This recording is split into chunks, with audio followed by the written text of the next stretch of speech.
All right. Good afternoon, good morning, good evening, wherever you may be finding yourself. This is Chris Williams. You are now listening to Massive Action Monday. That's right. I am the host of the Grow Your Side Business podcast, where I help high level employees be able to build high value side businesses.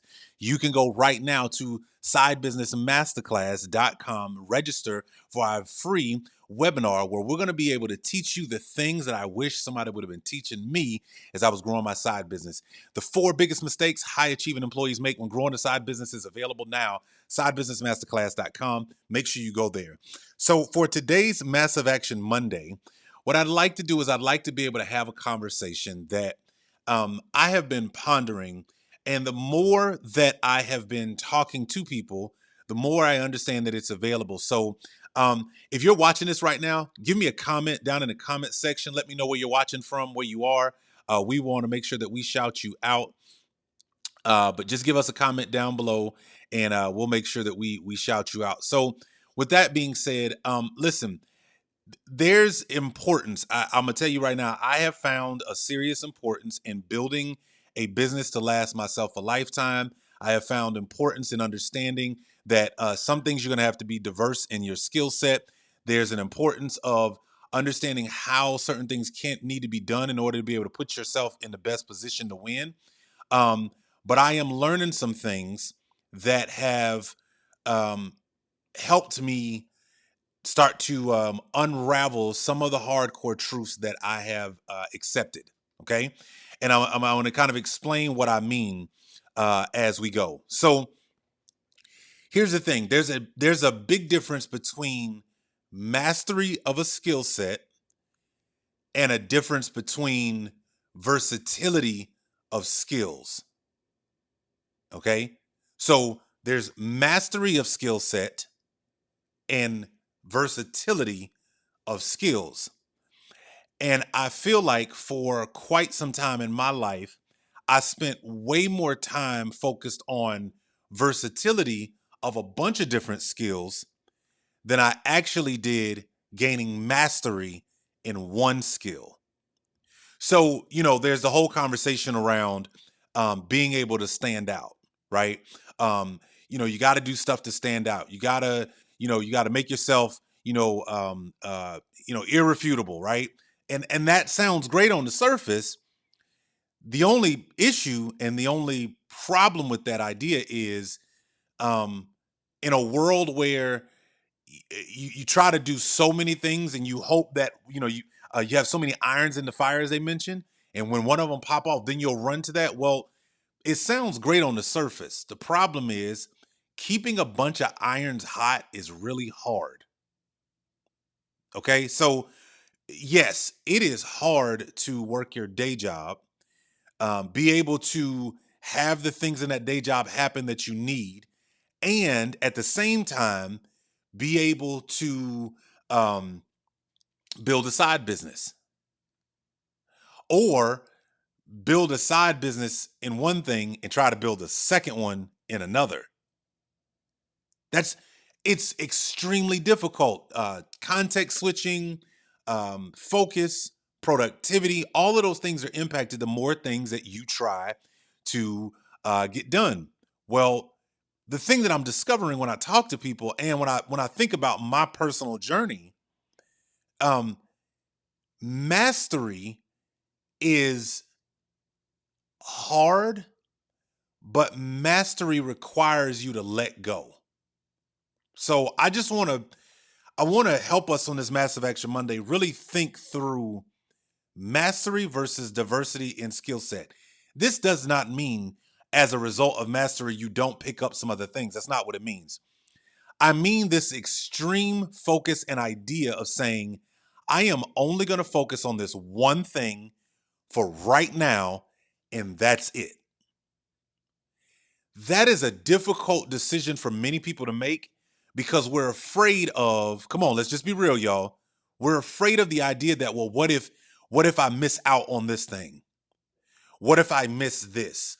What if when I focus over here, this pops off and I miss the opportunity? And we're so afraid of missing something that we almost do nothing as a result of being torn in between. Should I focus on mastery or should I diversify my skill sets. If that makes sense to y'all, let me know down in the comments, because I had found myself stuck in the middle for so long when it came to this idea. I really did. I couldn't put myself in focus because I was worried about missing out on something, right? Just missing out because of whatever, right? A fear, because I'm afraid I'm gonna miss the money over here, and I'm seeing these trends. And I'm gonna tell you, here's the interesting part about all of that. You'll make less money, you'll be way more unproductive, and you'll be even further behind, because the truth of the matter is you probably won't move. That's just the truth of the matter. You probably won't move. And because of that, what I realized is it's way more important in what I'm learning now to focus on mastery. Let me explain why focusing on mastery is important. I got a couple of notes here. High levels of focus, knowledge, and experience that you can see the full picture and change and bend the rules to achieve spectacular results. This was like a really interesting definition of mastery.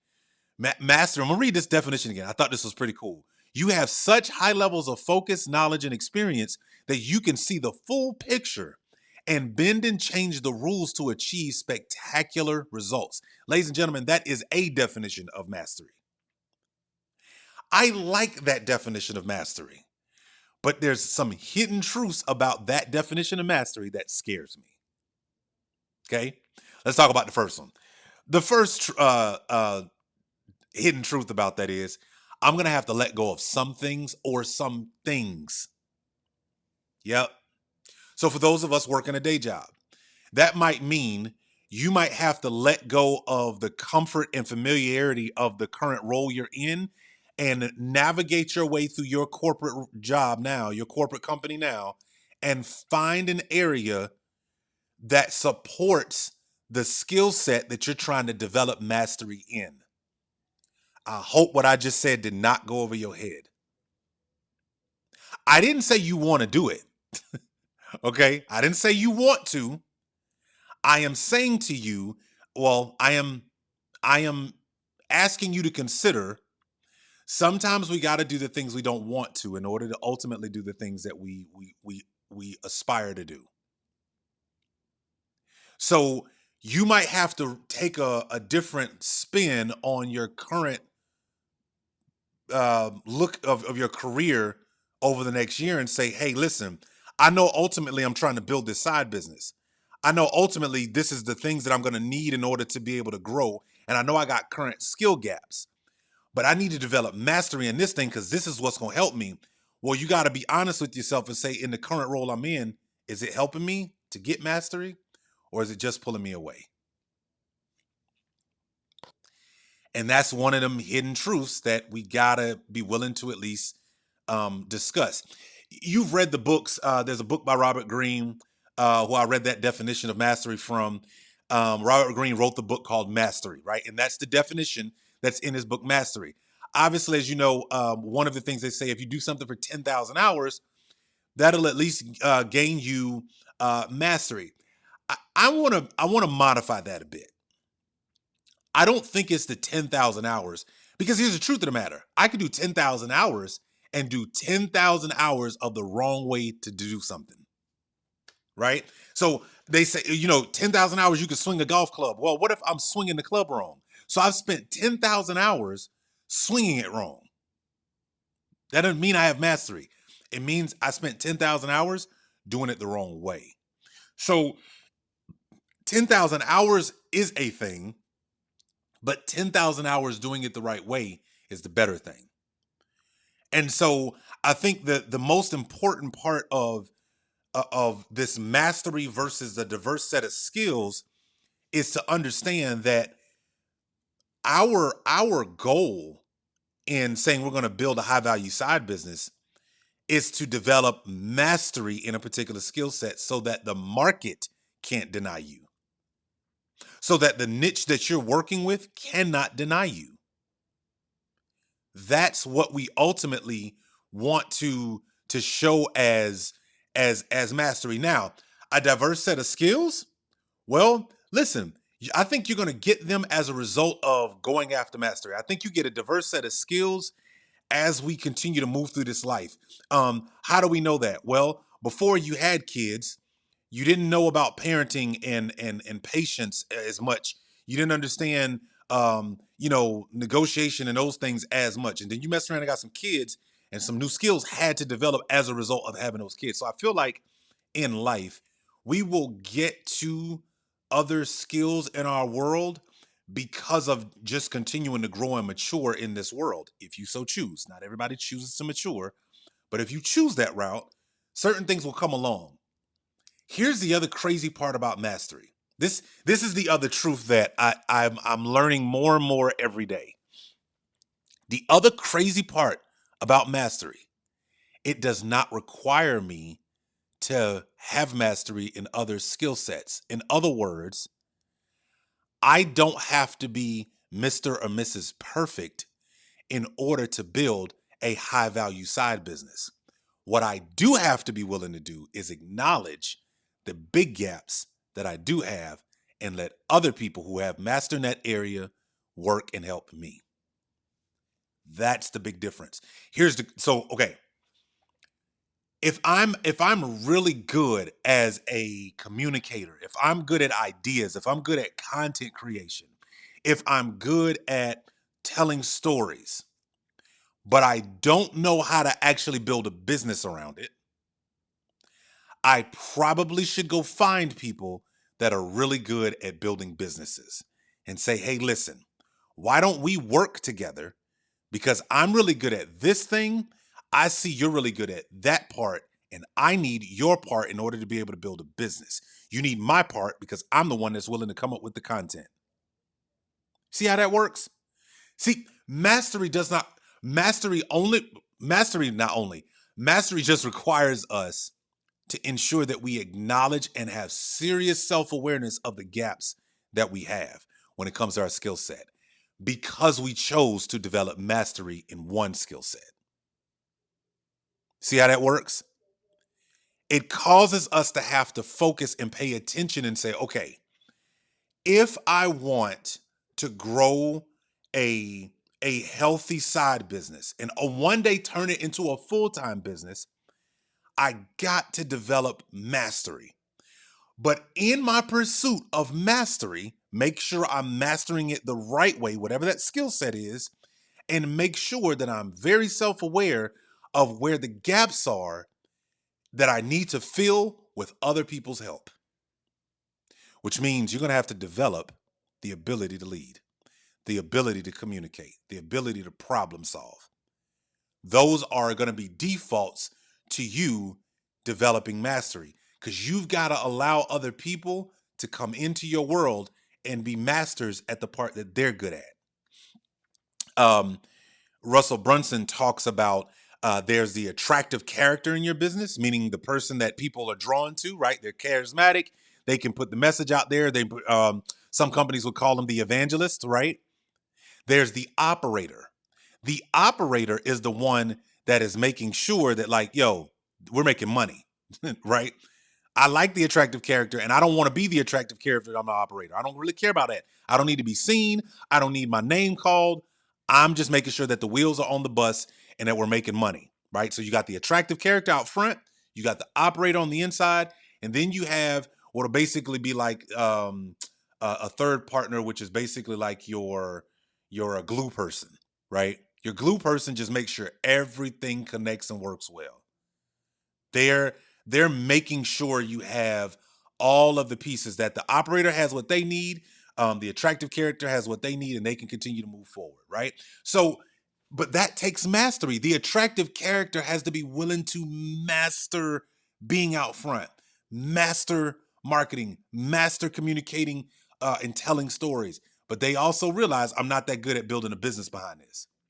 And the operator has to be okay that I'm not the person out front all the time, that my name doesn't always get called, but I know how to build an effective, solid business, right? Now, in the very beginning, are you going to have to play all three? Absolutely. Absolutely. Unless you're just that good, which not many people are, unless you're just that good at picking talent up front and driving people towards the same vision in the cause, which most people are just not, you're going to have to learn how to play those roles. That's just a part of the game. But you have to be willing to be aware that I can't play all these roles and build a successful business. I'm going to have to let something go so that I can continue my pursuit of mastery. So it's kind of like, our kids, if they go to the playground and they bring their own toys, but they don't let anybody else play, well, then guess what? They'll be sitting over there by themselves playing with their own toys. Okay? But creativity happens on the playground when what? When more kids come together and take that same toy box and start building, Never Never Land together, right? They built their own version of Disney right there in the sand. Because the imagination kicks in when we work together. We can see it in children. As adults, it's the same thing. So I just wanted to come on here and talk about this difference. You tell me, I want to know down in the comments for you, how do you see mastery in your world? What is the skill that you're mastering? And what about for you diversity of skill set? How do you see that? Mastery versus diversity of skill set. What is the thing you're trying to master? And what are the areas and how do you know that, hey, it's time for me to let go some things and go find the people who are really good in these areas? Because you've identified the gap and you're being honest with yourself. You got the self-awareness to know that, like, I don't have this skill and I need to let go, right? So listen, I hope you enjoyed today's episode of Massive Action Monday. If you did, please leave us a comment, share, a like. Go to our YouTube channel, Grow Your Side Business. Make sure that you hit the bell. Make sure that way you know every time we go live every single Monday, talking about different things, tips, skills, strategies, and areas in order to be able to help you grow a high-value side business. Do not forget, Side Business Masterclass is going down this week. SideBusinessMasterclass.com. You can register today, and that way you can get a part of a weekly free webinar where we are tackling the things that I wish I knew in order to be able to help you grow a high-value side business. You'll also be able to get access when you go there to our Side Business Builders program. All right? Thank you so much. Have a great, incredible day. Take care and go take some massive action in your own life.